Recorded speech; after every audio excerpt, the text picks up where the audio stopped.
अस्सलाम वालेकुम। आज की वीडियो में हम एंटी माइकोबैक्टीरियल ड्रग्स की बात करेंगे। बेसिकली अगर तो आपने मेरी पैथोलॉजी की माइक्रोबायोलॉजी की वीडियो देख ली हो टीवी पे, तो वही जो उसमें मैंने ट्रीटमेंट में बताए थे और उसकी ट्रीटमेंट में जो उसके बताए थे ड्रग्स, उनकी हम बात करेंगे। क्योंकि हमें पता है टीबी एक बहुत लाइफ लॉन्ग वो होती है, डिजीज़ होती है, जिसको इरेडिकेट करना थोड़ा सा मुश्किल है क्योंकि पेशेंट की कंप्लाइंस की ज़रूरत होती है। तो इसके हम ड्रग्स की यहाँ बात करेंगे। अकॉर्डिंग टू फार्मा हम पढ़ेंगे। ये टेबल याद कर लेना है। फर्स्ट लाइन इसकी ट्यूबरक्लोसिस को ट्रीट करने के लिए फर्स्ट लाइन होती है कुछ ड्रग्स, और कुछ सेकंड लाइन होते हैं। सेकंड लाइन तब दी जाती है जब हमें मल्टी ड्रग रेजिस्टेंस मिलती है। और फिर एक कंडीशन होती है लेप्रोसी, जो कि माइकोबैक्टीरियम लेप्री कराता है। वो उसको ट्रीट करने के लिए ये 3 ड्रग्स दिए जाते हैं। तो हम इन सारे ड्रग्स की बात करेंगे। सबसे पहले हम फर्स्ट लाइन ट्रीटमेंट वाले ड्रग्स की बात करते हैं, जो कि 4 होते हैं: इथेम्ब्यूटोल, आइसोनाइजाइड, पायराजिनामाइड एंड राइफाब्यूटिन, जिसका एक और नाम है राइफेम्पिसिन या राइफेम्पिन। होता क्या, सबसे पहले मोस्ट इंपॉर्टेंट हम आइसोनाइजिड की बात करते हैं। आइसोनाइजिड क्या करता है, हमें पता है कि टीबी के जो सेल वॉल है, टीबी की सेल वॉल में होती है माइकोलिक एसिड। माइकोलिक एसिड उनकी सेल वॉल होती है। अब होता है क्या, आइसोनाइजिड बेसिकली उसकी माइकोलिक एसिड की सिंथेसिस को इनहिबिट करता है। वो इनहिबिट कैसे करता है, बेसिकली जो हमने पढ़ा था टीबी के पास जो अपने कैटलेज पेरोक्सिडेज एंजाइम सिस्टम होते हैं, वो आइसोनाइजिड को एक्टिवेट करते हैं। एक्टिवेट होने के बाद आइसोनाइजिड करता है कि इन दो एंजाइम्स पे एक्ट करता है, इन दो एंजाइम्स को इनहिबिट करता है, जो कि माइकोलिक एसिड की सिंथेसिस के लिए एसेंशियल है। Acyl carrier protein reductase and beta ketoacyl ACP synthase, ये दो एंजाइम्स याद रखें। नहीं याद हो सकते तो एटलीस्ट ये पता होना चाहिए कि माइकोलिक एसिड की सिंथेसिस को इनहिबिट करता है। It acts upon acyl carrier protein reductase and beta ketoacyl ACP synthase which are essential for synthesis of mycolic acid. Resistance की कैसे देखी गई है, अगर तो इसकी क्या कहते हैं, इन दोनों एंजाइम्स की जीन में कोई म्यूटेशन आ जाए जिसकी वजह से फिर सही से बाइंड ना कर सकता हो, तो ये इसी के थ्रू इसमें रेजिस्टेंस कॉज होती है। एडवर्स इफेक्ट्स क्या होते हैं, आइसोनाइजिड का मोस्ट इंपॉर्टेंट एडवर्स इफेक्ट याद रखना है हेपेटाइटिस। ये हेपेटाइटिस कराता है। इसके अलावा ये क्या, और जो लोग क्या कहते हैं अल्कोहल पीते हों, या जो क्या कहते हैं जो लोग राइफेम्पिन साथ ले रहे हों, उनमें क्या कहते हैं हेपेटाइटिस के चांस काफ़ी बढ़ जाता है। आइसोनाइजिड का एक और जो मैनिफेस्टेशन याद रखनी है वो है पेरिफेरल न्यूरोपैथी।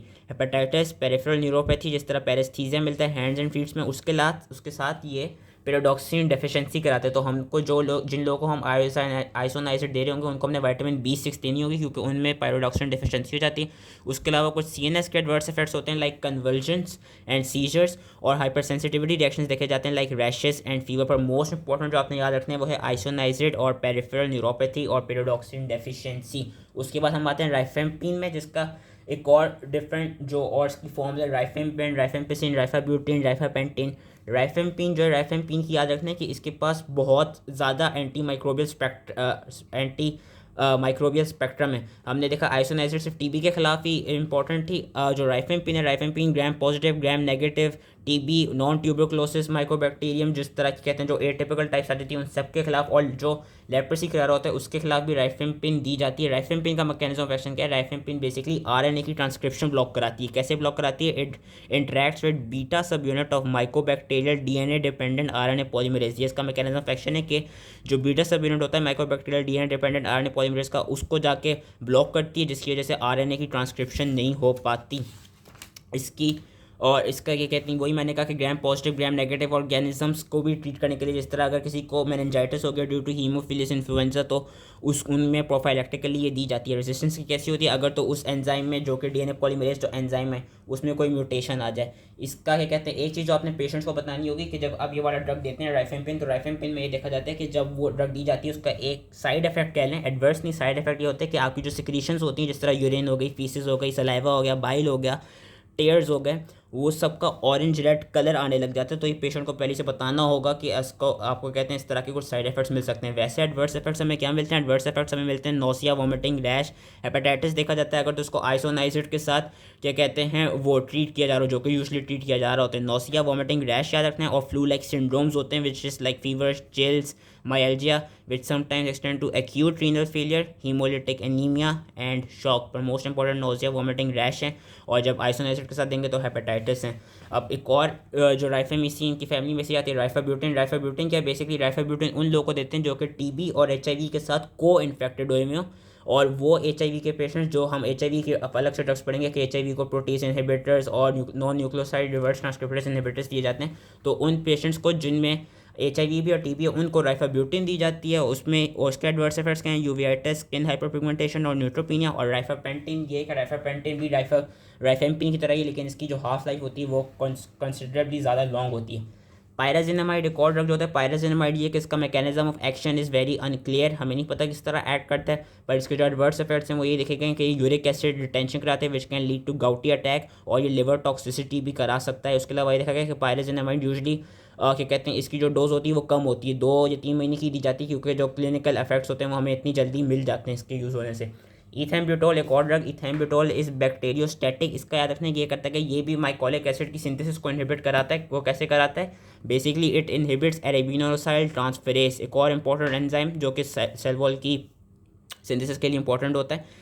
इथेम्ब्यूटोल का याद रखना है कि इट इनहिबिट्स एरेबिनोसाइल ट्रांसफेरेज, और इससे रिलेटेड जो एडवर्स इफेक्ट्स हैं जो कि मोस्ट इंपॉर्टेंट है वो याद रखने हैं। ऑप्टिक न्यूराइटिस मिल सकता है, diminished visual acuity and loss of ability to discriminate between red and green, यानी हमें रेड ग्रीन कोन्स की वो हो जाती है, डेफिशिएंसी हो जाती है, रेड ग्रीन ब्लाइंडनेस हो जाती है विच इज नोन एज ड्यूटरनोपिया। और ये देखा जाता है कि high chance of optic neuritis in those patient जिनकी रीनल इंपेयरमेंट हो, ये साथ साथ ये यूरिक एसिड की एक्सक्रीशन को भी डिक्रीज कर देता है which can lead to gout attacks, या जिन पेशेंट्स को गाउट है उनमें ज़्यादा एडवर्स इफेक्ट्स कॉज करा सकता है। तो ये थी सारी फर्स्ट लाइन ट्रीटमेंट की ड्रग्स, ये 4 होती हैं, इथेम्ब्यूटोल, पायराजिनामाइड, आइसोनाइजिड एंड राइफेम्पिन, और कभी कभार स्ट्रेप्टोमाइसिन को भी हम कंसिडर करते हैं। अब हम आते हैं सेकंड लाइन में, सेकंड लाइन में भी स्ट्रेप्टोमाइसिन को कंसिडर किया जाता है। सेकंड लाइन की जो ड्रग्स हैं इनका मैं ज़्यादा वो डिटेल नहीं बताऊंगा, ये 8 ड्रग्स के नाम याद रखने हैं और हमने इनमें से मैक्सिमम ड्रग्स पहले पढ़ ली हैं।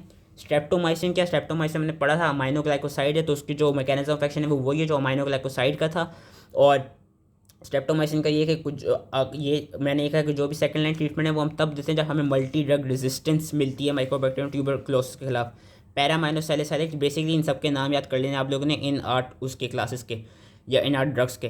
स्ट्रेप्टोमाइसिन, पैरामाइनोसैलिसाइलिक एसिड, पैरामाइनोसैलिसाइलिक एसिड क्या है, बेसिकली ये फॉलिक एसिड को इनहिबिट करता है, तो वही जो हमने फॉलिक एसिड की एंटागोनिस्ट पढ़े थे पीछे उसी तरह का इसका मैकेनिज्म ऑफ एक्शन होता है। कैप्रियोमाइसिन क्या होता है, कैप्रियोमाइसिन बेसिकली ये भी मल्टी ड्रग रेजिस्टेंस के लिए दिया जाता है। ये बेसिकली इसमें सारे जितने भी हमने अमाइनो ग्लाइकोसाइड्स पढ़े थे, स्ट्रेप्टोमाइसिन, टोब्रामाइसिन, जेंटामाइसिन, नियोमाइसिन, वो सारे इसके अंदर क्या कहते हैं प्रेजेंट होते हैं। तो ये कभी कभार दिया जाता है और इसके एडवर्स इफेक्ट्स वही होते हैं जो हमें मिलते थे माइनोग्लाइकोसाइड्स के, नेफ्रोटॉक्सिसिटी, ऑटोटॉक्सिसिटी। साइक्लोसिडीन, साइक्लोसिडीन क्या है, साइक्लोसिडीन बेसिकली जो डी एलेनिन है उसकी इनकॉर्पोरेशन को इनहिबिट कर देता है, और इससे रिलेटेड जो हमें साइड इफेक्ट्स मिलते हैं वो हमें मिलते हैं CNS disturbances like lethargy, difficulty in concentrating, anxiety, suicidal tendencies and seizures.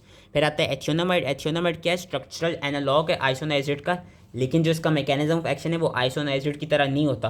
लेकिन बस आपने याद रखना है कि एथियोनामाइड भी क्या कराता है, माइकोलिक एसिड की सिंथेसिस को इनहिबिट करता है, और इससे रिलेटेड हमें जो साइड इफेक्ट्स मिलते हैं वो nausea, vomiting, hepatotoxicity, hypothyroidism, gynaecomastia, alopecia, importance and CNS effects मिलते हैं। फ्लोरोकिनोलोन्स हमने पढ़ लिए थे, फ्लोरोकिनोलोन्स में से जो 4th जनरेशन वाले मोक्सीफ्लोक्सासिन एंड लीवो, और 3rd जनरेशन वाला लीवोफ्लोक्सासिन, ये ज़्यादा मल्टी ड्रग रेजिस्टेंट टीबी को ट्रीट करने के लिए दिए जाते हैं। मैक्रोलाइड्स भी हम पढ़ चुके हैं, मैक्रोलाइड्स में एजिथ्रोमाइसिन और क्लेरिथ्रोमाइसिन ज़्यादातर नॉन ट्यूबर माइक्रोबैक्टीरियम को ट्रीट करने के लिए दी जाते हैं। और बेटाक्विलिन, बेटाक्विलिन क्या है, बेटाक्विलिन बेसिकली एटीपी सिंथेसिस इनहिबिटर है, ये भी मल्टी ड्रग रेजिस्टेंट टीबी को ट्रीट करने के लिए दिया जाता है। इसका साइड इफेक्ट क्या है कि लिवर एंजाइम्स की एलिवेशन हो सकती है, और जो पेशेंट्स जिनमें एरिथमियास का चांस हो उनमें क्यूटी प्रोलंगेशन करा सकता है। Lastly drugs of leprosy, 3 drugs होते हैं जो लेप्रेसी को ट्रीट करने के लिए दी जाते हैं। एक है डेप्सोन, एक राइफेम्पिन, राइफेम्पिन अभी हम पहले पीछे पढ़ चुके हैं ट्रीटमेंट ऑफ टीबी में, तो उसको मैं ज़्यादा डिटेल में फिर नहीं कराऊंगा। डेप्सोन कराऊंगा, डेप्सोन और क्लोफाजीमीन। अब डेप्सोन क्या है, डेप्सोन बेसिकली सल्फोनामाइड की तरह ही स्ट्रक्चरली रिलेटेड है, तो जो सल्फोनामाइड का मैकेनिज्म ऑफ एक्शन था वही डेप्सोन का है कि ये डाइहाइड्रोप्टेरोएट सिंथेस एंजाइम को इनहिबिट करता है। It is bacteriostatic for Mycobacterium leprae, जो कि लेप्रेसी कॉज कराता है। बाकी ये न्यूमोनिया की ट्रीटमेंट में भी दिया जाता है in those immunosuppressed patients which are getting infected by pneumocystis jirovecii। इसके वो क्या हैं एडवर्स इफेक्ट्स, हिमोलिसिस है, G6PD डेफिशिएंसी वाले पेशेंट में देखी जाती है, मेथिमोग्लोबिनीमिया है, और पेरिफेरल न्यूरोपैथी है। लास्टली क्लोफाजीमीन, क्लोफाजीमीन क्या है, ये बेसिकली डीएनए पे बाइंड करके फिर साइटोटॉक्सिक ऑक्सीजन रेडिकल्स जनरेट करता है, जो कि बैक्टीरियम की जो डीएनए उसको डिग्रेड कर देते हैं, उसको क्या कहते हैं ब्रेक डाउन कर देते हैं। It is bactericidal for mycobacterium leprosy. ये ट्यूबरक्लोसिस और नॉन क्या कहते हैं जो एटिपिकल माइक्रोबैक्टीरियम है उनको ट्रीट करने के लिए भी टू सम एक्सटेंट दिया जाता है। ज़्यादातर मल्टी ड्रग रेजिस्टेंस टीबी को ट्रीट करने के लिए दिया जाता है। इसमें भी अपने पेशेंट को पहले बताना होगा कि जब आप ये ड्रग लेंगे तो इससे होगा क्या, आपकी स्किन की पिंक से ब्राउनिश ब्लैक डिस्कलरेशन हो जाएगी, एक साइड इफेक्ट है, एडवर्स इफेक्ट नहीं है। बाकी एंटी इन्फ्लेमेटरी और एंटी इम्यून रिलेटेड प्रॉब्लम्स को ट्रीट करने के लिए भी दिया जाता है। So that was it related to both drugs. I hope ये इजीली समझ में आ गए हो। फर्स्ट लाइन सेकंड लाइन याद रखने, सेकंड लाइन में बस नाम याद रखने क्योंकि क्लासिफिकेशन पूछ सकते हैं फर्स्ट लाइन की क्या है सेकंड लाइन की क्या है। और लेप्रोसी के जो 3 ड्रग्स हैं वो याद रख लेना, टेबल पीछे पढ़ लेना जो फर्स्ट पेज में इसके दिया हुआ है। So that was it. I hope ये इजीली समझ में आ गया हो। Thank you. ये वाला टेबल याद कर लीजिएगा।